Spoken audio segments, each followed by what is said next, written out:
In the Fabian organization's campsite, Hanzio was scratching the unshaven stubble on his chin in his room. The combat skills of Dorothy made him feel strange. If that was what Rose Militant was capable of, there was no reason the bounty had yet to be collected. Once again, the suspicion in Hanzio was activated, and he felt like he was missing some critical information. Hanzio sat in front of Antonio and faced him directly. Hanzio then asked, "I want to know more about the different militias active in the Samar Desert. I passed you the report previously. You can find all strengths and territories of these militias on it. I want something not on the report." Hanzio raised his brows and said, "You know what I mean. I guess you realized it. All these militias are merely tools used by the rich families who act as their funders. They sponsor these militants to help them search for Felonia. If these backers are not wiped out, there will only be endless streams of militants pouring into the desert. What's so special about Felonia? How can it draw the attention of so many different forces?" Hanzio felt that the mystery of Felonia had something to do with the rewards of his assassination mission. Since a large number of reinforcements was expected to arrive, Hanzio had to plan out his next steps carefully. "You want me to help you drive?" Antonio looked shocked. "Yes, I need you to drive since my hands will be tied up with firing the shots." "Wait, this is your mission. How does it concern me? Why must I help you?" Antonio was puzzled. "It is rare for you venture out, so how can you just stay here and do nothing? Come out with me and experience the beauty of nature." Antonio pointed to the barren desert and asked, "What nature is there to see here? This is all just on the surface. Maybe we will see a magnificent mirage. Maybe there will be hidden mountains and rivers. The desert is very big. I am sure these sights can be discovered if you explore the area with a devout heart." "I don't think we are close enough to travel together," Antonio replied in an awkward manner. "Then give me a chance to be friends with you." Hanzio laughed out loud. "Did anyone ever tell you that you are very thick-skinned?" Hanzio touched his face mask. He was obviously thick-skinned. His mask alone was 2 layers thick. Antonio thought for a moment and said, "If you want me to participate in the mission, I want a share of your earnings. How about 5%? "No way. That's too little." Antonio shook his head. "Don't argue with me. You are just going with me to drive the vehicle. 5% is already a generous offer. If we meet any enemies, the driver will surely be the first target. At least 20%. Hanzio widened his eyes in disbelief. "Why don't you just go and rob someone?" "That's precisely what I'm doing now." There was a hint of cheekiness in Antonio's tiny eyes. After arguing for quite some time, Hanzio finally decided to appease Antonio with $20,000. "Enemy is approaching." Ghostly Fox was delighted. An eerie voice sounded from the communication device. The voice was cold and had the vibes of a killer. "The prey is finally in the trap." Hanzio stuck his rifle barrel out of the car window. A high explosive bullet spun out of the chamber and reached accurately on one of Rose Militant's jeeps. The bullet exploded, engulfing the car in massive flames. However, all these desert jeeps had a specially made protective exterior that offered protection against the high heat. The destruction caused by the high explosive bullet was limited.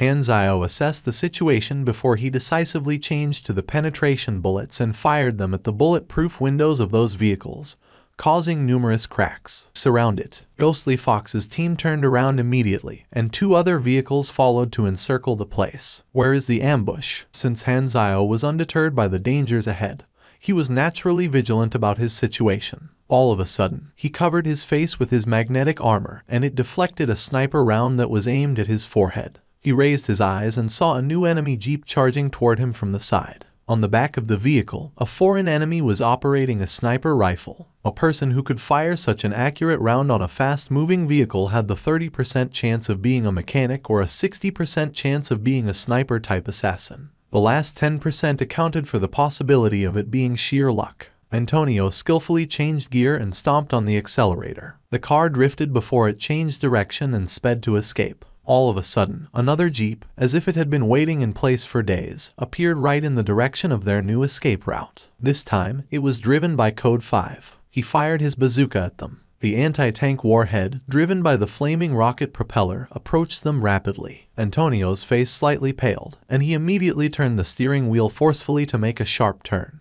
The rocket brushed past the rear end of the car and landed on the sandy ground. A loud blast was heard, and sand was flying all over the air. The shockwave smashed onto the back of the vehicle, tilting it 30 degrees upward before it fell hard onto the ground. Hanzio, who was sitting on the back seats, was bumped up and down heavily. His butt was in great pain as a result. They dodged it. Code 3 squinted and said, Code 9 is waiting for them in front on Thorns. Thorns was an armored battle vehicle modified by Su Lai. It had extremely strong firepower, massive horsepower, and an ultra-thick armored exterior. It was the perfect fusion of a tank's attack and defense capability, and a jeep's mobility. We definitely cannot withstand the firepower from that damn thing. Antonio had a grievous look. They were blocked by the enemies from all sides and surrounded. They were on the brink of death. Drive south. You don't have to worry about the firepower from that vehicle. I will handle it, Hanzayo said solemnly. There was only Code 3, armed with a sniper rifle, on the southern path. He was the lowest threat. Antonio had no choice but to have faith in Hanzayo, and he quickly turned the steering wheel to run Code 3 down.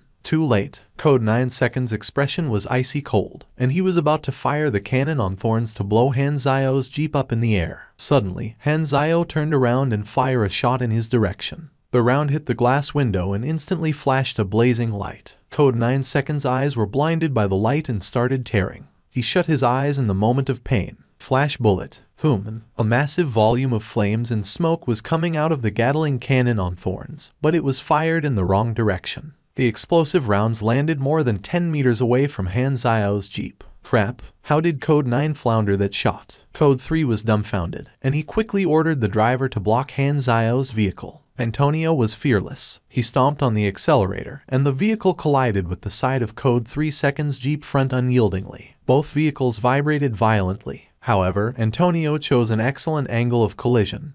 He was able to force a path out, creating an opening for them to escape the encirclement. Antonio opened a small cover beside the gearshift, which exposed the button for the nitro boost. He then pressed hard on the button. Blue flames were gushing out of the exhaust pipe at the back of the jeep, and its speed soared, pulling their distance apart rapidly. The resultant force pushed the two in the vehicle into the back of their seat, restricting their movement. A futile struggle. Code 3 thought nothing of it. He believed that the nitro boost would run out sooner or later. It was just a last-ditch effort to extend their lives. They would eventually be caught up by Thorns and be blown up. The nitro boost was exhausted when the distance between the two parties extended to 400 meters. They are slowing down. Code 5 loaded a new rocket, and he stood up through the roof window and aimed at Hanzayo's jeep from a distance. All of a sudden, his car braked at once. The sudden momentum threw Code 5 into the backseat. What the hell? Code 5 was shouting when he saw the driver changing gears frantically. However, the vehicle was not responding at all. His heart sank, and he turned around and looked out the window. All their jeeps had stopped moving, including Thorns. They had all lost their driving power. All the cars are paralyzed. What is happening? Everyone from Rose Militant was frightened. They were like lambs waiting to be slaughtered now that they had lost control of their vehicles. This is the effect of EMP, she screamed. Ghostly Fox felt a chill down her spine as she recalled how Dorothy had died. Run. The next moment, a high-explosive sniper round flew over from a distance, targeting an area beneath Code 3's feet. Then, the landmines buried underneath the ground exploded. This time, the explosives included not just the toxic explosive mines but also the good-quality ordinary landmines from Fabian Company's warehouse. The blaring sound of the blast was heard non-stop. Glaring flames shot up into the air, creating a dazzling mixture of orange, red, and white in Hanzayo's eyes. Flames and explosions engulfed the whole 100-meter radius of Rose Militant. There was not a single figure in sight. Hanzayo lifted his sniper rifle on his shoulder and gave an evil chuckle. Are you surprised? Are you shocked? It has been a while since I last saw such beautiful scenery. I almost forgot what an explosion looks like after sitting in the office for so long. Go ahead and enjoy the scenery. Hanzayo stretched his neck to relieve some of the fatigue as a result of the pursuit. Hold on. There seems to be an enemy missing from my kill history. Hanzayo's eyes flashed and immediately surveyed his surroundings. He suddenly fired at the ground 20 meters away. A shadow jumped out from beneath the sand. Ghostly Fox. She dashed rapidly and stabbed her dagger swiftly toward the nearest person, Antonio. Her pugilist training had taught her simple ground tunneling techniques. She had escaped the devastating explosion by tunneling into the sand the instant before the explosion. She had intended to continue hiding until all the enemies were gone. But since she had been spotted by Hanzayo, she had to fight for her life. Sunlight was reflected off the surface of the dagger, emitting an icy glare. Antonio's eyes narrowed, and he slammed his massive arms rapidly toward Ghostly Fox. Antonio threw her more than 10 meters away as if he was shot putting. The sheer amount of force created wave-like tracks around her on the ground. She was badly injured from the throw. However, she gritted her teeth hard and dived toward Antonio again. With Hanzio watching on the side, she would be sniped down if she attempted to run away. She had no choice but to continue the fight. Antonio was about to strike back when Hanzio fired a few rounds with his double pistols, which turned her into a sieve. You killed Ghostly Fox. You have gained 9,400 EXP. Hanzio started scavenging loot from the bodies. He found a substantial number of firearms and ammunition, which could be sold for a handsome amount of money. However, his greatest loot was the modified battle vehicle, Thorns. He would be able to use it after he fixed its internal electronic components. Ghostly Fox lost contact. They had 3 assassins ambushing and better intelligence, yet they fell into the enemy's trap. Luo was heavy-hearted. She had just lost 2 teams in the modified battle vehicle, Thorns. Enemy attack. Rose Militant had suffered great losses, so they were bound to fall prey to other powerful factions at this opportune time. And the Coutons were the prime candidate. The militants dropped the supplies in their hand and quickly got back into their defense positions. Behind the 4 walls of the base, Luo was seen commanding the militants tirelessly. Su Lai walked over and whispered into her ears, "Due to insufficient manpower, 1/4 of our defense system is unmanned. Furthermore, as we are walled inside the base, we will face serious danger if other factions decide to butt in." A vehicle's tracks had been left in the desert, heading away from the base. The remaining members of Rose Militant escaped using the vehicle. "I'd better chase them quickly." After half an hour of pursuit, a roving jeep suddenly appeared in the distance. "I am finally catching up." Hanzio's psyche was rejuvenated instantly. Just as Hanzio spotted the jeep, the members of the Rose Militant on the jeep also caught sight of Hanzio. "It's Thorns," Su Lai cried out. Luo's face tensed up before she anxiously surveyed the surrounding and realized that the pursuing force consisted of only a single vehicle. She was immediately incensed. "How dare you pursue us alone? Do you really think we are this easy to defeat? Let's run until he finishes his ammunition." She was slightly embarrassed. The 2 vehicles were in a high-speed pursuit as they drove past sand dune after sand dune, scorched sand marking the course of their chase. Raggedly dressed pilgrims were seen gruelingly trekking through the desert. At times, the elderly pilgrim could not help but become skeptical about the existence of Felonia. However, if he gave up, it would render his years of perseverance meaningless. An engine sound was heard from a distance. Hanzio and Rose Militant's cars appeared in their view, and mounds of sands thrown into the air by the vehicles. The pilgrims were not at all shocked as such a scene was commonplace on this desert. A small-scale missile flew in the sky and landed on thin sand. Suddenly, something unexpected happened. The ground vibrated abruptly, and sand fell downwards at the position where the missile exploded. As more sand fell downward, a pitch-black hole appeared in front of everyone. The hole expanded continuously, like a gigantic mouth being opened. The appearance of the running sand implied that there was a huge, empty space beneath this desert. You discovered a hidden location. You received 1,000 exploration EXP. Bounty Hunter hidden requirement completed. Hanzio was so surprised that he almost overturned his car. "What the hell? I completed the mission by accident. Am I that lucky?" Although he was very curious about what Felonia was exactly, his hunt for Rose Militant was more important at this juncture. After he left the coordinates of this place on his radar, he continued to chase after Rose Militant.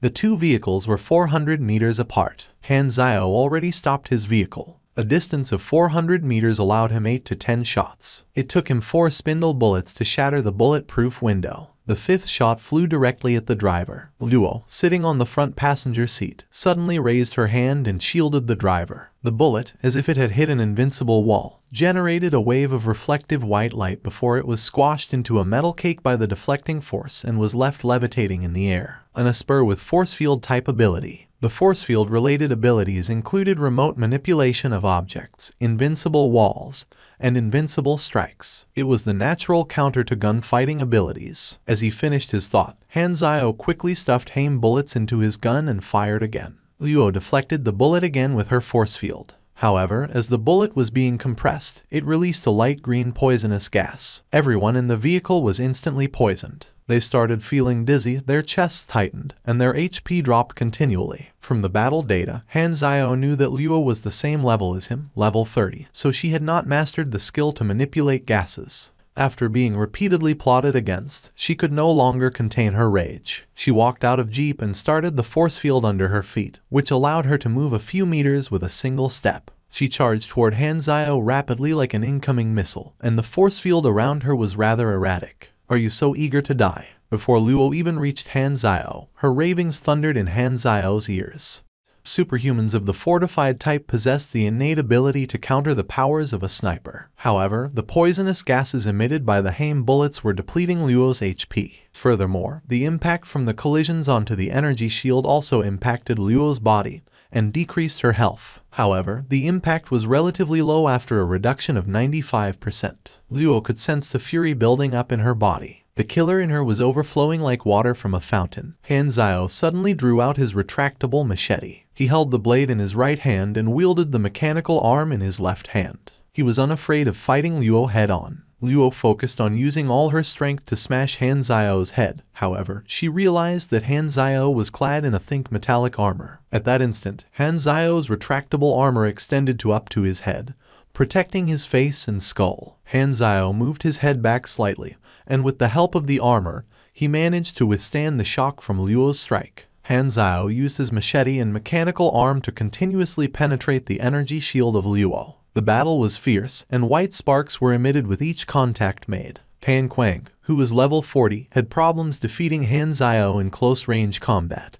Therefore, Luo's close combat powers were not much of a concern for Han Zio. Force push, Han Zio could feel an invisible impact to his knees. Luo made use of the opportunity to pull backward and created more space. She could feel tightness in her chest, as if her lungs were being scorched. The high-intensity combat had taken its toll on her body. Her stamina was running low. Superhuman abilities often required the use of huge amounts of energy. In order to replenish her energy, Luo exhausted her stamina. She was deeply fatigued and looked at Han Zio in disbelief and shock. How on earth is this sniper so powerful? He can fight better than pugilists. The last few remnants of Rose Militant were finally approaching Han Zio. They immediately concentrated all their firepower on him. To retaliate, Han Zio fired his berserk eagles wildly, and the militants bled uncontrollably as they collapsed to the ground. Su Lai was the only one that managed to dodge Han Zio's attacks. She was nimble and swift. She had the swag of a pugilist. She was wearing a pair of special gloves. There were a couple of circuits on the gloves, and the gloves emitted blue light. Han Zio sensed impending danger. Mechanical pugilist. The three were engaged in an intense battle. The pair of gloves that Su Lai was wearing managed to suppress Han Zio's power. Han Zio was at a loss how to counter them. The two ladies realized that and made use of the opportunity to gain the upper hand in the battle. The situation gradually turned disadvantageous for Han Zio. If I don't make some sacrifices, it will be almost impossible for me to kill both of them. With a look of determination of his face, Han Zio approached Su Lai suddenly and pressed his body head on her gloves. The sudden collision shocked Su Lai. The gloves were touching Han Zio's armor. An uncontrollable current was flowing through the scorching hot armor. The endurance of the armor depleted exponentially. It reduced by almost 100 points. In fact, it was the first time the endurance of the armor had faced such a huge reduction. Han Zio felt a burn to his chest. The high temperature exceeded the threshold of the armor, and the heat scorched his body. Han Zio had no time to look at the new messages that were flashing on the interface. He employed the wind-slicing slash and stabbed the machete hard into Su Lai's chest. An eye for an eye. Su Lai's eyes expanded in astonishment. Han Zio pressed the berserk eagles to her forehead and started firing hysterically. A mechanic without any form of armor was very vulnerable. Kill the enemy. Luo yelled in anger and attacked Han Zio back while he was busy taking of Su Lai. There was a sharp pain in Han Zio's spine. He could feel his back shattering. Han Zio endured the pain and glided forward. He turned around and fired the last of the remaining bullets. Han Zio focused his attention on Luo's legs. Luo used too much of her stamina in her ambush on Han Zio. She forced her last bit of energy, but she no longer had the energy to maintain the energy shield that protected her from the bullets. A bullet penetrated her knee. There was a change in the Luo's expressions. She understood the fact that she was facing a sniper, and the reduction in her mobility would lead to fatal consequences. In her state of panic, she wanted to use all her energy and deliver one final blow to Han Zio. She was attempting to paralyze Han Zio's movement by blowing up his legs. Once Han Zio succeeded in his attacks, he quickly pulled away from the two of them. Luo's heart sank. Her legs went limp, and now she really was reduced to sitting duck for Han Zio's attacks. Han Zio fired his shots from afar, and all she could do was forcefully repel the bullets. Her energy was on the verge of depleting completely, and desperation filled her heart. "SHT, I'm done." Finally, a bullet pierced through her head. She collapsed with fury and unwillingness in her eyes. "You killed Luo. You gained 12,000 EXP. Han Zio heaved a sigh of relief. He could finally relax his senses. He did not have time whine about the pain from his burns. He immediately moved towards Su Lai's body and retrieved the pair of black gloves from her hands. The functioning of the gloves was based the theory of, which Han Zio had not yet mastered.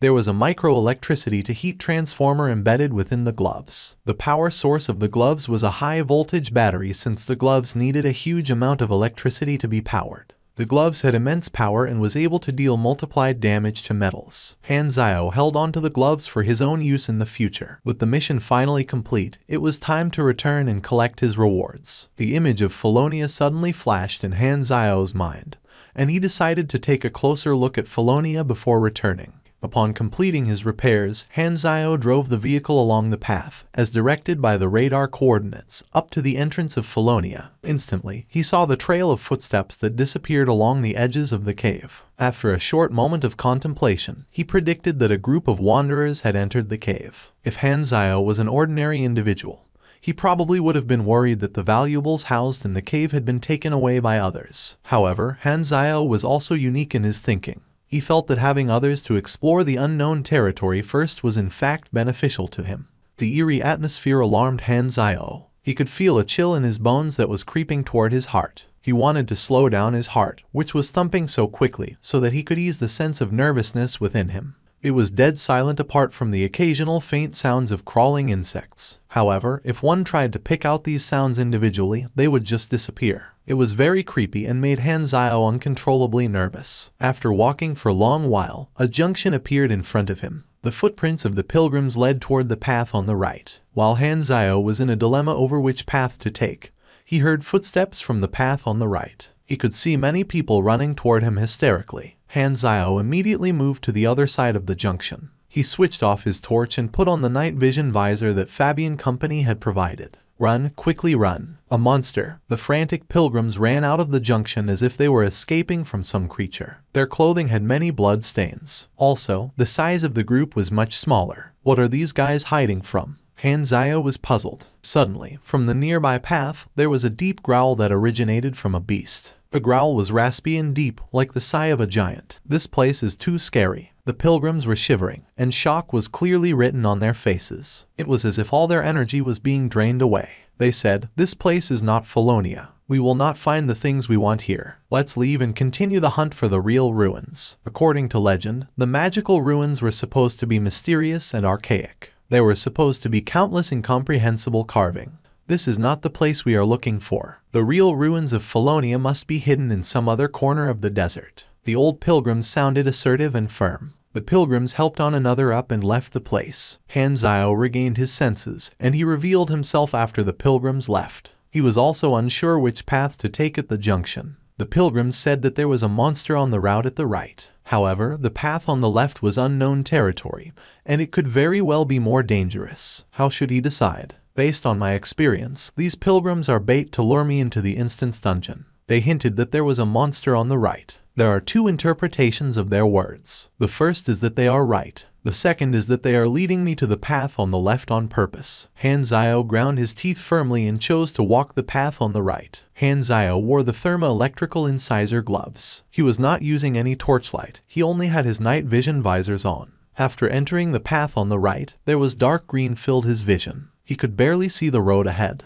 There were abnormally large footprints on the ground. The footprints were the work of the monster. Like humans, the monster had 2 legs and 5 toes on each foot. The monster was estimated to be 3 meters tall. Han Zio walked for a while, and he came across a room, its door wide opened. The footprints of the monster stopped there. Han Zio nudged closer to the door, and he could smell a disgusting stench that seemed like rotting meat. He raised his head and looked inside of the room. A pair of eyes, which were as large as bronze bells, was staring at him. He was only half a meter away from the monster. Han Zio was both shocked and frightened. The magnetically controlled retractable armor was ready to be activated. Han Zio was either going to fight or escape. However, the monster was merely staring in the direction of the door. It was as if the monster had not noticed the existence of Han Zio. It was standing there without moving. Night blindness. Han Zio felt a tinge of elation in his heart. Luckily, he did not switch on his torch, else he would have suffered the fate of the pilgrims before him. Han Zio moved backwards carefully. When he realized that the monster was still not moving, he heaved a sigh of relief. He walked down the corridor and quickly reached the second and third metal gates. This place was a secret military facility decades ago. However, the facility was abandoned a couple of years back, and it was probably a site used for biochemical experiments. The experiments probably failed, or could they have succeeded?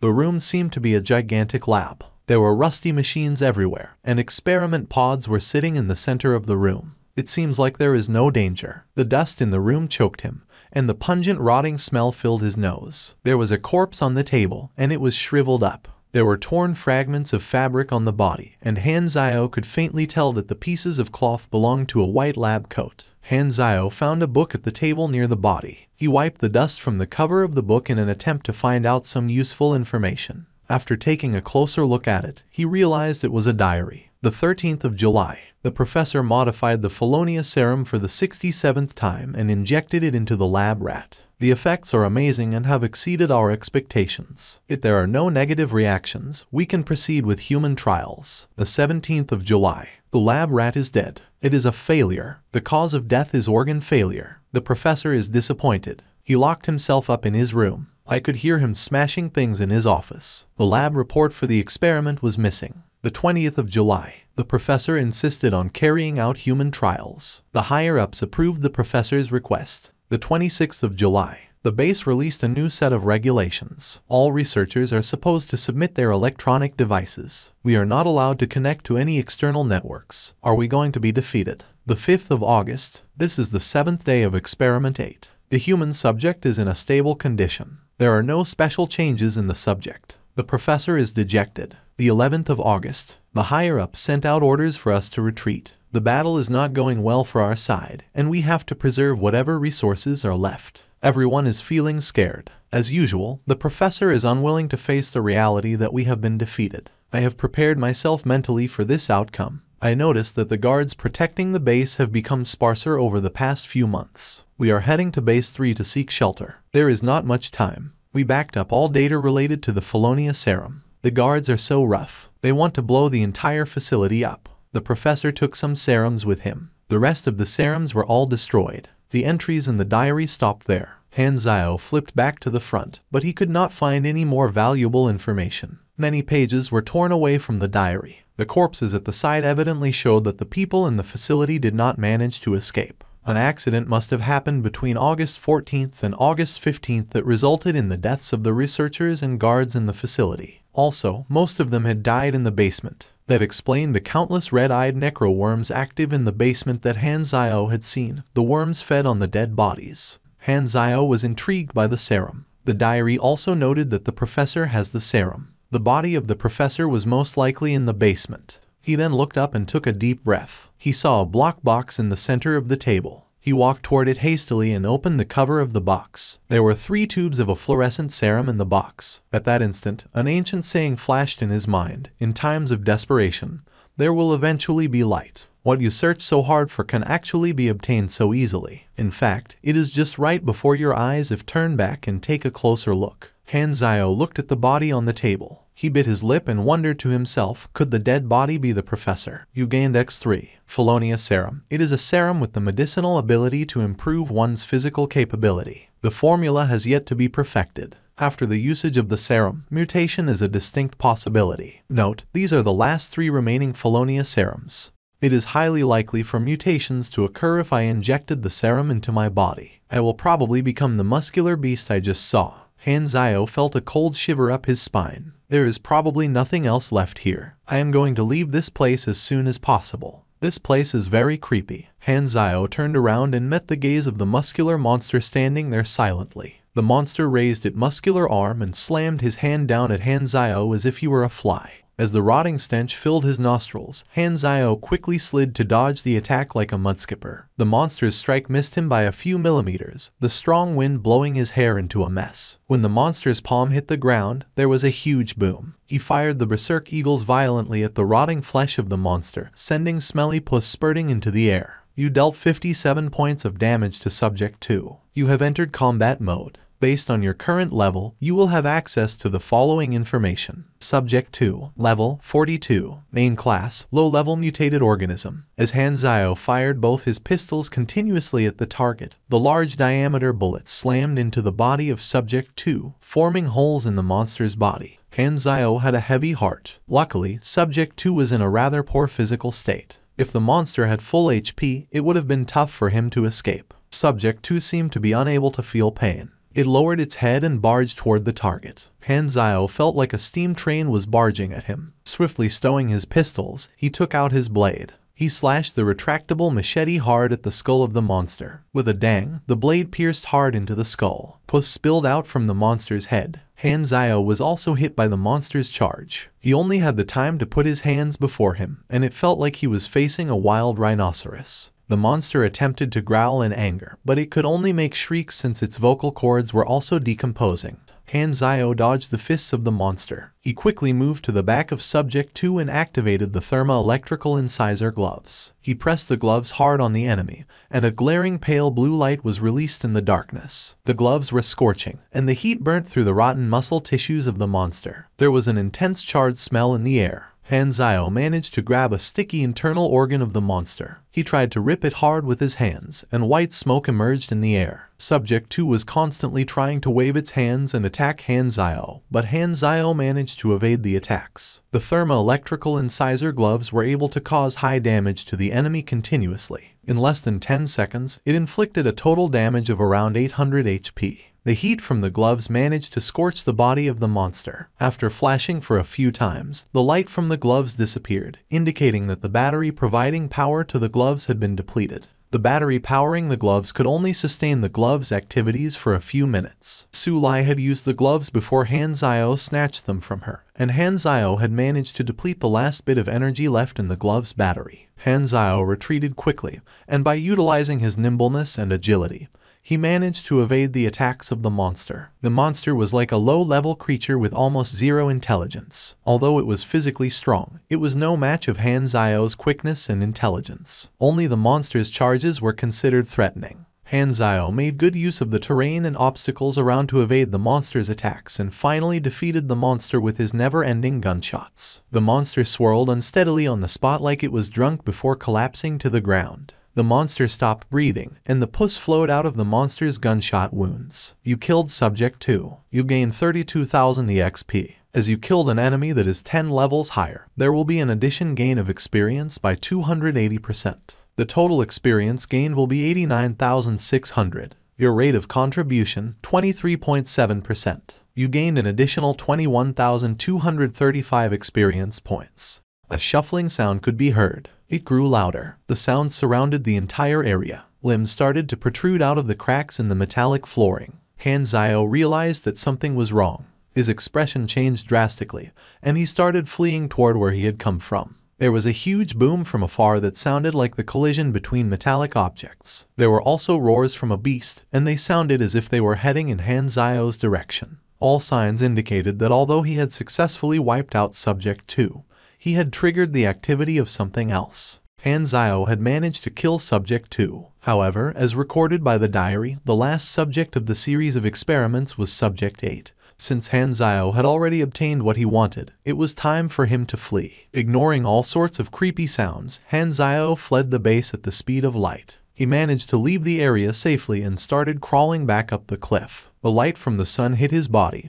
and he could finally relax his senses. The abandoned facility had an atmosphere that was too creepy. It was as if danger was everywhere. Fortunately, he had managed to obtain the 3 tubes of Felonia serum, and Hanzio could not imagine the value of these serums. However, he had no time to check out his loot. The different military groups in the Samar Desert would quickly arrive after discovering the events that had occurred in the area. With that thought in mind, Hanzio left the area on his jeep. About an hour after Hanzio left the scene, the fleets of vehicles arrived at the entrance to Felonia. They all looked at the entrance of the cave in shock. The huge amount of people entering the facility made it seem less creepy and frightening. There are desert necro-worms in the basement. Tell someone up top to bring the flamethrowers down. The flamethrowers started spitting fire through the metallic flooring into the basement compartment where the worms were active. The worms squealed as they were engulfed in the flames. The mixture of the smell of the burnt worms and the rotting stench of the facility was nauseating. There were tens of thousands of such worms in the facility, and the waves of worms started to retaliate. The worms crawled up and approached the militants from two directions. The various militias decided to team up in a defense against these worms. They used their flamethrowers and bullets to push back the waves of worms. Just as the situation stabilized, the worms suddenly dispersed, and a few rotting creatures barged out. They did not care about the bullets or flames and penetrated the formation set up by the troops. The militants were all astonished. What's that? They look so fucking disgusting. Maintain formation. Fuck, the worms are invading our positions. Kill the monster first. Wait, there are 3 monsters. We need backup. I repeat, we need backup.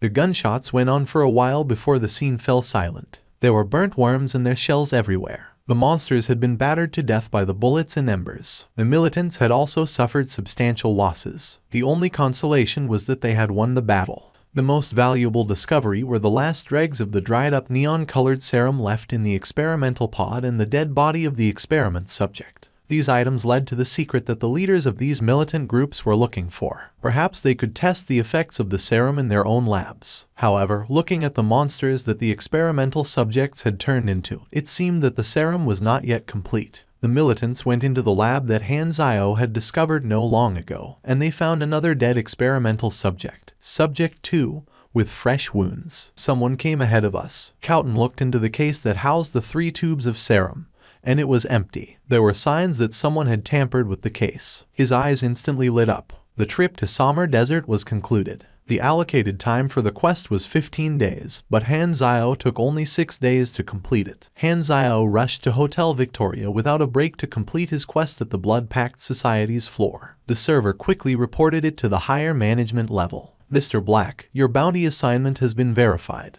We will immediately transfer the funds into your account. You have completed the quest. You gained 15,000 EXP. Hidden quest requirement. Discover the Felonia plan completed. You gained 25,000 additional EXP. You gained a special reward mid-grade gene blending potion X1. Reputation with the Blood Pact Society increased by 550 points. Currently neutral. Han Zio's eyes shimmered. Gene blending potion was a very powerful game item. It was chiefly used to reduce the failure and mutation rate of biochemicals. After submitting the assignment, he got up and was about to leave. However, the person in charge suddenly said, Mir Black, may I ask you to stay in the Morning Wing City for 2 days? An important guest wants to meet with you. Important guest? Han Zio was puzzled. An emissary from the Rothschild family, the client for the Rose militant assignment. Han Zio left Hotel Victoria and went back to Antonio's base. He immediately entered his temporary workshop and took out the Felonia serum and the gene blending potion. The Felonia serum had a yellow fluorescence. It was sealed nicely and thus did not go bad after so many years. The gene blending potion was as dense as mercury, and it had little shiny star-like sparkles that made it glitter. To use or not to use? That was the question. The Felonia serum was a secret game item that he had never seen before this. The gene blending potion would greatly reduce the risk of using it, so it was rather safe. After Han Zio calculated his chance of success, he decided to roll the dice. With the help of the gene blending potion, even if the serum failed, he would not become like the muscular and ugly-looking test subjects. He took out a syringe and a catheter. He then poked the syringe into the vein on his arm, injecting the gene blending potion first. A cool and refreshing sensation was carried by his blood circulation and distributed throughout his body. He felt as if he had just taken a refreshing bite of ice cream in the blazing summer heat. His mind was simultaneously calmed. The gene blending potion was not harmful to the body, and if it was not activated by a biochemical, its effect would gradually disappear. Han Zio took a deep breath before he started injecting the blood serum. The fluorescent serum passed through the catheter and entered his bloodstream. The feeling of his body swelling was instantly felt. Hiss! Han Zio gritted his teeth. He was spasming due to the overwhelming pain he felt throughout his entire body. He felt as if the interior of his body had been blown up into a paste, bones smashed into ashes, blood vessels broken apart, and muscles melted. The insufferable pain hit his brain without a stop, and he almost fainted. Real players had only needed to rely on progress bars for using in-game items and making machinery. Therefore, the maximum pain they could feel was limited.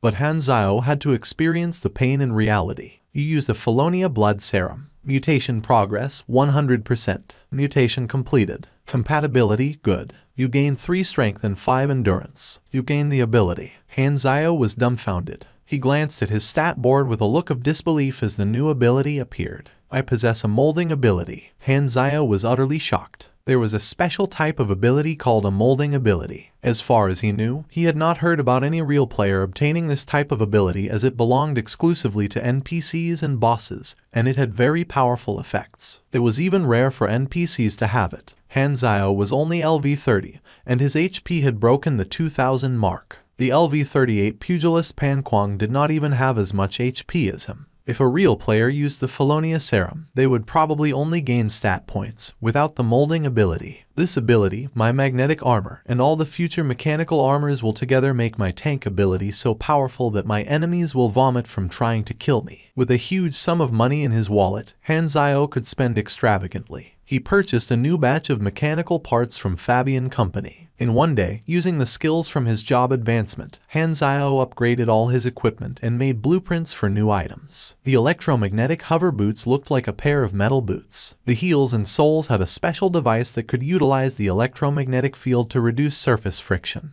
the power for which was generated by the high-energy battery inside the boots. The user could glide and coast on any type of surface, as if ice skating, at an extremely high speed that was comparable to that of a car. Soon, the Rothschild's representative visited him. In Hotel Victoria, Alphonsus was seated in the VIP lounge. He rested his hands on his knees while he waited for his guest to arrive. As the door opened and Hanzao walked in, Alphonsus got up and held out his hand elegantly as he said with a deep and magnetic voice, "I am Alphonsus from the Rothschild family. I want to discuss some matters with you." Hanzao went on to shake his hand. He felt Alphonsus' thumb pressing firmly on the area between his thumb and index finger while he steadily shook for a moment. It was the type of handshake that was habitual for a person of authority, mostly used to exert dominance over the other person.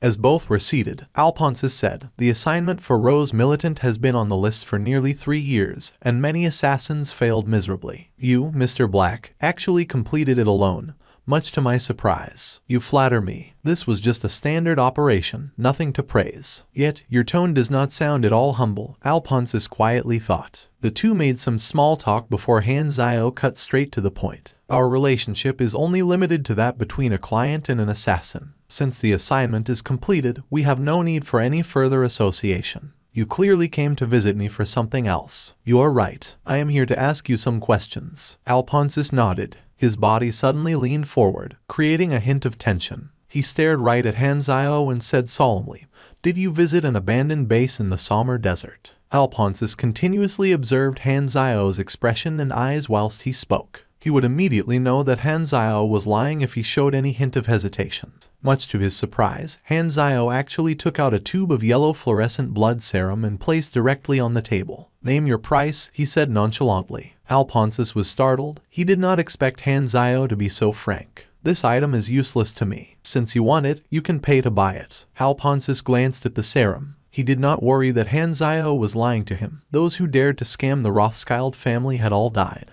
"How much do you want?" "It depends on your sincerity." Hanzao grinned and looked unfathomable. This attitude gave Alphonsus a headache. He had been hoping that Hanzao did not know the value of the blood serum, but based on his behavior, it was unlikely. He hesitated for a long while before he made an honest offer, but it was not a high price considering the item's rarity. 1 million. This price? You didn't show any sincerity at all. Alphonsus was just about to prepare his negotiation speech. "I accept. This blood serum has been kept for a few dozen years, and I don't even know if it still works. So, the value is greatly reduced.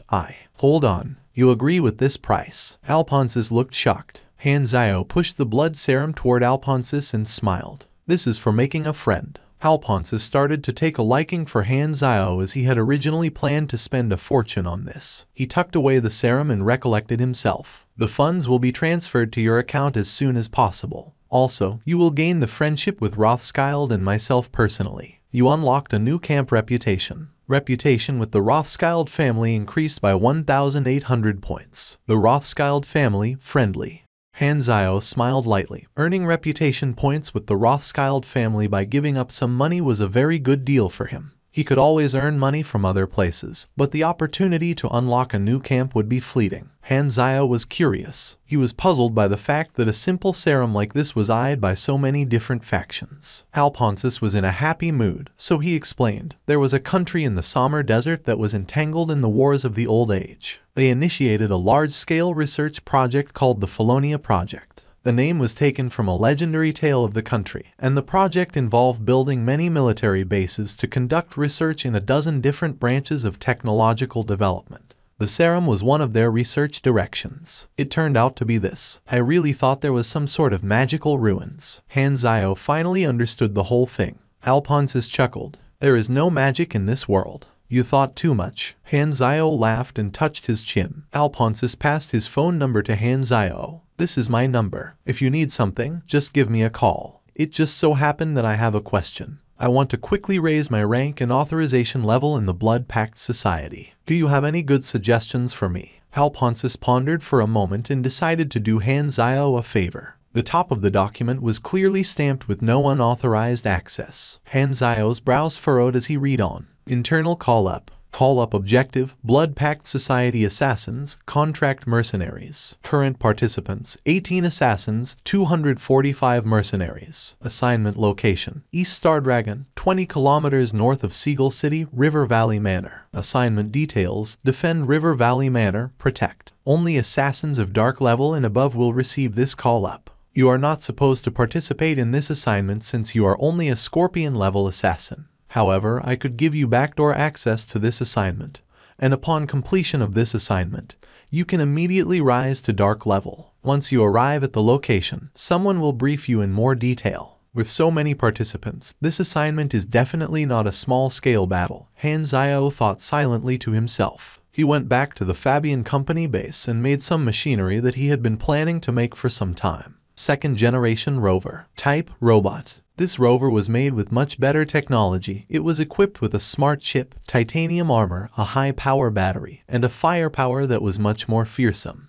Han Zio was a lot richer compared to when he first entered the Western capital, so he no longer needed to budget carefully. The cost of the second-generation rover robot was more than $20,000, already a discounted price with his more specialized skills in making machinery. It was a price that players of the same level could never afford. This time, he paid $50,000 to use Fabian Company's aero transport service again. He reckoned no one would spend money as extravagantly as him.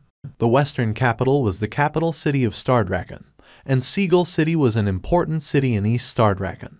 After he passed through the checkpoint and left the city, he headed straight toward the manor. It was a small forest with a river 20 kilometers north of Seagull City. Only mid to small-sized gentle wild animals resided in this forest, so it was not particularly dangerous. Han Zio could already see the manor. Just as Han Zio was ready to walk over, he suddenly halted. At the next moment, a bullet hole appeared on the ground in front of him. It was made by a sniper rifle. If he had stepped forward before this, it would have shot his legs. It was a warning shot. The shot had come from the direction of the manor. Han Zio bent down to dig out the bullet shell from the ground. It was an armor-piercing round. The people in River Valley Manor were probably all friendlies, so this was just a warning shot. Otherwise, the sniper would have aimed for his vitals. As Han Zio finished this thought, he took out an old brown coin, raised it, and waved it in the air. The sniper in the manor could definitely see it through their scope. The coin had been passed to him by Antonio before he departed. He had said that it could be used to vouch for his identity. After waiting for a minute or so,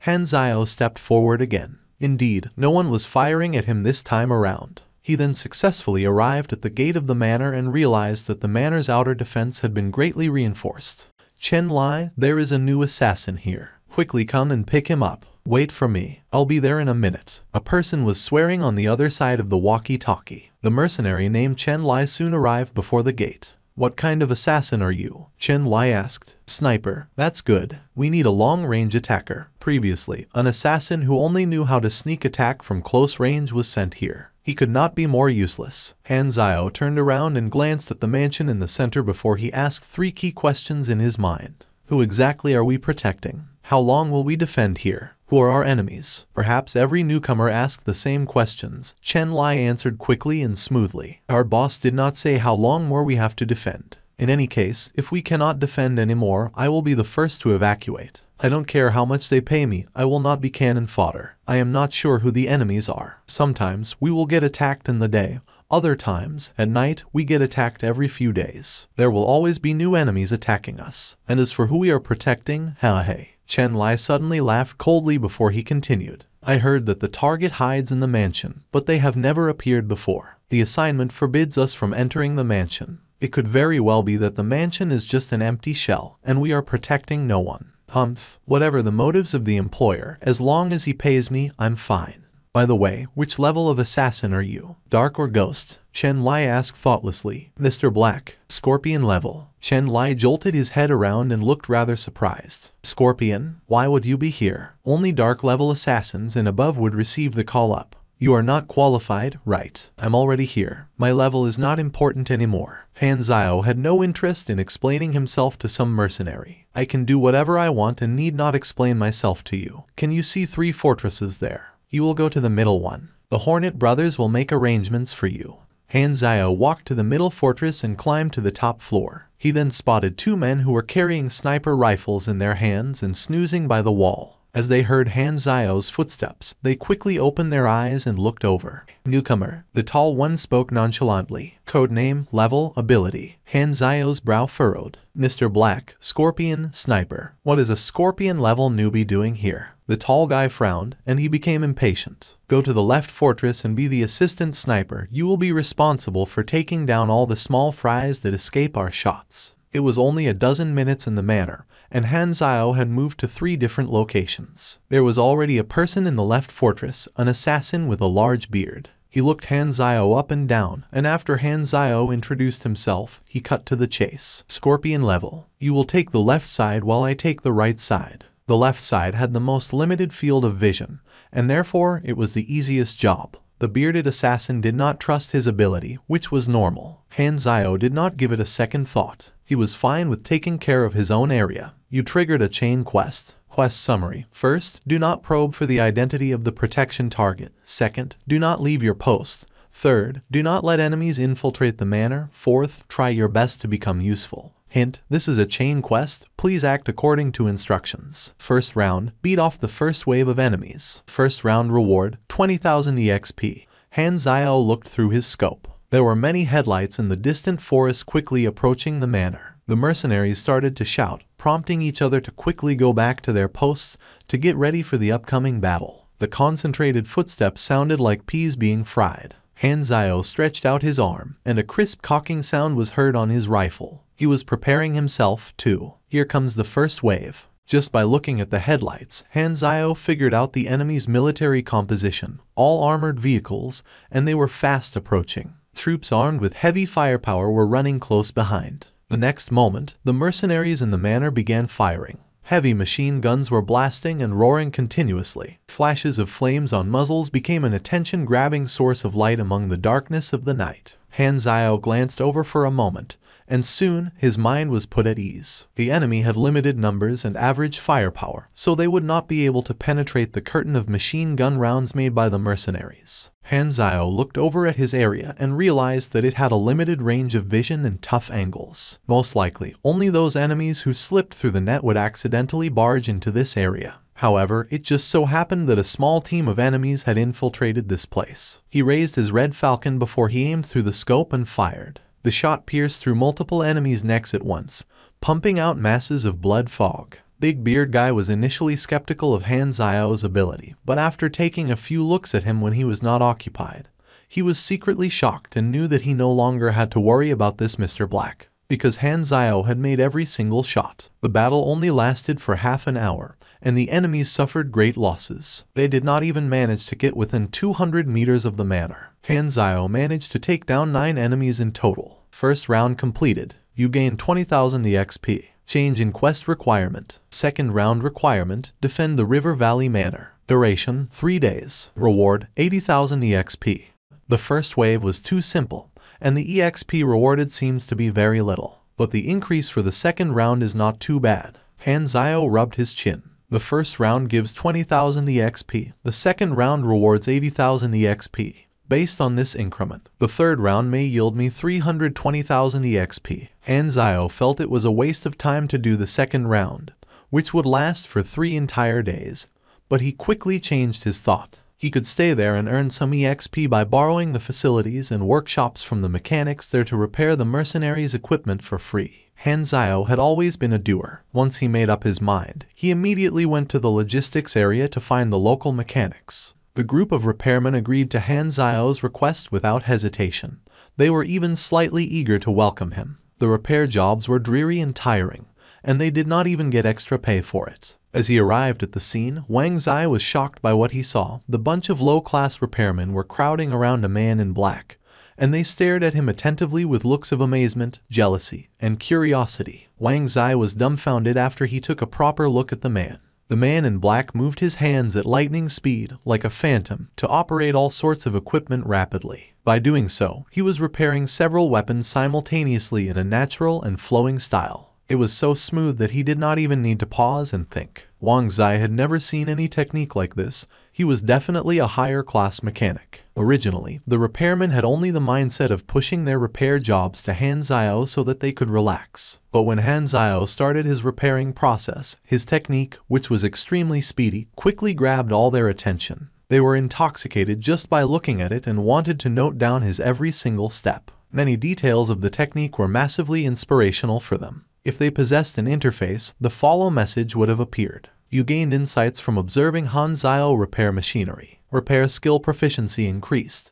Hanzio was engrossed in his repair work and did not care about what others around him thought. As a result, his EXP increased speedily. The effective was considerably better than ordinary repair skills. They were not skills from the same class. The more basic weapons and machinery could be repaired quickly and easily. Hanzio could even have been more efficient if not for the lack of better equipment. For the next 3 days, other than taking some rests in between, Hanzio was continuously involved in battles and repairs. 4 waves of enemies attacked the manor in this period of time through variety of methods, including a speedboat attack, an armored vehicle attack, and a stealth raid. One group of enemies wore frog suits and attempted to infiltrate the place by diving through the river on the west side. They were spotted and killed by the snipers. The enemy's attacks were gradually increasing in intensity. Hanzio could sense, with his perspicacity, that the guards in the manor seemed to be getting too weak at defending against the enemy's attacks. Numerous days of continuous high-intensity battle were taking a toll on their psyche, and the effect of their accumulated exhaustion was erupting. As a result, errors and casualties started appearing on the battlefield. The mercenaries' struggle did not have much of an impact on Hanzio. He was feeling at ease with handling his small area by shooting down all the enemies that went into it. At the same time, he realized that there were more and more fishes that escaped the net and entered his area. It seemed that the Hornet brothers were slowly showing their incapability in handling attacks with such intensity. 3 days passed without any problems. When the first light appeared in the sky, a message was sent immediately to the interface. Round 2 complete. You received 80,000 EXP. Change in quest requirement. Third round, defend against the next wave of attack. Reward, 150,000 EXP. Hanzio cursed. He had a bad feeling about this round of the quest. The next wave of enemy was most likely very powerful, and there was a 90% chance that the mercenaries would not be able to defend against them. It was a thundery shower. The dark sky was repeatedly torn apart by streaks and streaks of glaring lightning. Rain was pouring down in torrents. The curtain of rain was limiting everyone's field of vision, which in turn reduced their shooting accuracy. The mercenaries had to cover the weapons and equipment with waterproof covers against the violent storm as they were not waterproof, and they also sent their ammunition reserves to sheltered areas. Heavy rain flooded the entire world, and its sound filled everyone's ears. The fortresses were saturated with moisture. Hanzio placed himself far away from the window to avoid getting soaked. He looked at the weather outside and frowned. Terrible weather like that is clearly generated by the system purposefully. I bet the next wave of heavy attack will come at this time. Otherwise, Hanzio was only halfway through his sentence before stopped that thought. How could he joke around like that and risk jinxing himself? A series of engine sounds were heard in the rain. The enemy was coming at them viciously this time. Hordes of armored vehicles were driving toward the manor in the storm. Countless rain droplets smashed onto the ice-cold metal armor. Fire! The mercenaries in the manor yelled furiously, and the sounds of machine guns and grenade launchers followed. The next moment, even greater firepower erupted from the enemy's motorcade. More than a few small-scale missiles landed on the outer wall of the manor, which blew up the 2 machine guns and the gunner there. Whilst Hanzio was shooting his rifle, he heard Chen Lai and the black dude yelling over the walkie-talkie. "The enemy has rocket launchers, we must evade. Go and hit them hard with our machine guns and grenades." Shit. Helicopters. The sound of rotating wings was heard in the sky. 2 Y-5 Snake helicopter gunships were attacking from above. Flashing lightning in the dark sky highlighted the ferocious features of the helicopters. The gunner, wearing wind-shielding glasses, controlled a large caliber 6-barreled machine cannon on the side of the helicopter and unleashed astonishing firepower. The size of the cannon rounds was almost like that of a small-scale missile. Their penetration capability and damage power were unmatched by the rounds of ordinary machine guns. The mercenaries' casualty number surged. The sounds of swearing, yelling, crying, raining, guns firing, and engines roaring formed a symphony of battle, as grand as it was horrifying and as messy as it was fevered. The helicopters were their biggest threat. "Snipers, kill the pilots," Chen Lai was yelling in exasperation. "We will handle the helicopters. Other snipers, go and stop the ground troops from coming in." Hanzio could see the sparks generated when the sniper rounds landed on the exterior armor of the helicopters. The pilot's window was made high-grade bulletproof glasses. It would require at least 7 to 8 rounds to penetrate. Hanzio suddenly felt something was wrong. He swiftly shouldered his gun and moved away from the sniping window. "How dare you leave your post without authorization?" Big Beard Guy was infuriated by what he saw. However, he was only halfway through his words when the sound of a violent explosion stopped him. The fortress wall exploded violently, and Big Beard Guy was instantly struck flying by the shockwave and landed on the other wall. His arms were completely broken, and he cried in pain. The 2 Y-5 Snake helicopters were equipped with 4 airstrike missiles, which were used to directly blow up the 3 fortresses. The central fortress was hit the heaviest. It exploded into complete ruins, and as a result, the Hornet brothers were killed instantly. Without the threat of snipers, the helicopters became much more aggressive, like a horny wild dog. The massive firepower had the mercenaries hiding under cover, and they dared not even expose their heads. Thank you for watching. Subscribe and enable notifications so you don't miss the next chapter.